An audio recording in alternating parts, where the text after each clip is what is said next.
قرآن کے تاریخی مقامات۔ بسم اللہ الرحمن الرحیم۔ ہر زمانے میں انسان کو راہ حق پر لانے کے واسطے خدا تعالی کی طرف سے اپنے پیامبروں کے ذریعے الہامی کتابیں نازل کر دی گئیں۔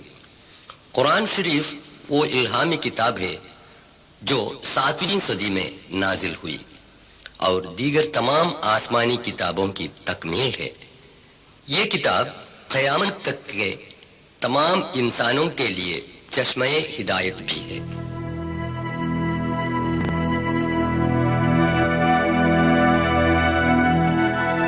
سائنس اور ٹیکنالوجی نے انسان کو بہت آگے بڑھا دیا ہے، مگر قرآن شریف کے نزول ہوئے 1400 سال گزرنے کے باوجود اس کے کسی ایک تذکرے کو بھی آج تک کوئی غلط ثابت نہ کر سکا اور ایک حرف بھی بدل نہ سکا۔ اسی طرح اگر ہم دنیا کی سیر کریں تو پتہ چلے گا کہ قرآن میں جو باتیں بتائی گئی ہیں وہ 100% سچ اور صحیح ہیں۔ قرآن شریف کے تعلیم ہے کہ دنیا کی سیر کر کے تاریخ گزشتے سے عبرت حاصل کریں۔ اللہ جل و شانہ فرماتا ہے، سورہ 27 نمل آیا 69، قل سیروا فی الارض فانظروا کیف کان عاقبت المجرمین۔ تو کہہ دے زمین میں جا کر سیر کرو، پھر دیکھو کہ گناہ گاروں کا انجام کیسے ہوا۔ قرآن کی اس تعلیم سے متاثر ہو کر ہم نے جو تحقیق تاریخ کا سفر کیا ہے اور جن طریقے حقائق کے مشاہدے کیے ہیں، ان باتوں کو آپ سے حضرات کے سامنے پیش کر رہے ہیں۔ حضرت آدم علیہ السلام سے لے کر حضرت محمد صلی اللہ علیہ وسلم تک تاریخی واقعات زمانے کے ترتیب سے آپ سے سامنے پیش کر رہے ہیں۔ اس اہم کارنامے کو انجام دینے کے لیے ہم نے سعودی عرب، مصر، Jordan, Oman, UAE، Iran, Armenia, Georgia, ترکی، لیبنان، کردستان، عراق، یمن وغیرہ ممالک کے سفر کیے ہیں۔ وہاں کے ریگستان، برفیلی پہاڑ، سمندر، شہروں اور بستیوں کو طے کر کے ہم نے جو تصویر اتاری ہے اس ویڈیو فلم میں دکھا رہے ہیں۔ آدم علیہ السلام۔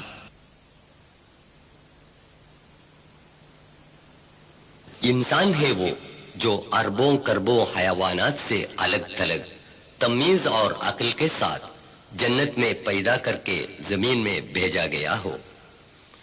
مکے سے چند کلومیٹر کے فاصلے پر عرفات کے جبل الرحمہ پر بنی نوع انسان کے باوائے آدم علیہ السلام اور ان کی بیوی حوا کی ملاقات ہوئی۔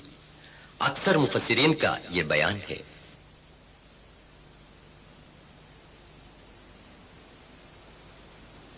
نوح علیہ السلام۔ پیغمبر حضرت نوح علیہ السلام جس علاقے میں تھے وہ جگہ آج ملک عراق میں شامل ہے۔ سمیریا کے بت پرست قوم کو انہوں نے دین حق کی طرف دعوت کی۔ قرآن سے معلوم ہوتا ہے کہ 950 سال تک انہوں نے تبلیغ و اشاعت کا کام جاری کیا۔ عرصے دراز تک دعوت کرنے کے باوجود بہت کم لوگ ایمان لائے۔ خدا تعالی نے ان سرکشوں کی اکثریت کو تباہ کرنے کا فیصلہ کیا۔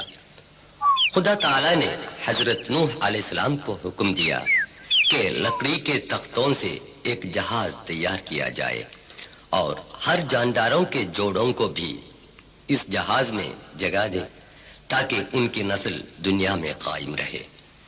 ایک مقبول رائے یہ ہے کہ اس جہاز کی تیاری عراق کے کوفے میں ہوئی۔ پس منظر میں کوفے کی تاریخی مسجد دکھائی دے رہی ہے۔ آسمان سے موسلا دار بارش شروع ہوئی، ہر کہیں سے چشمے نکلے،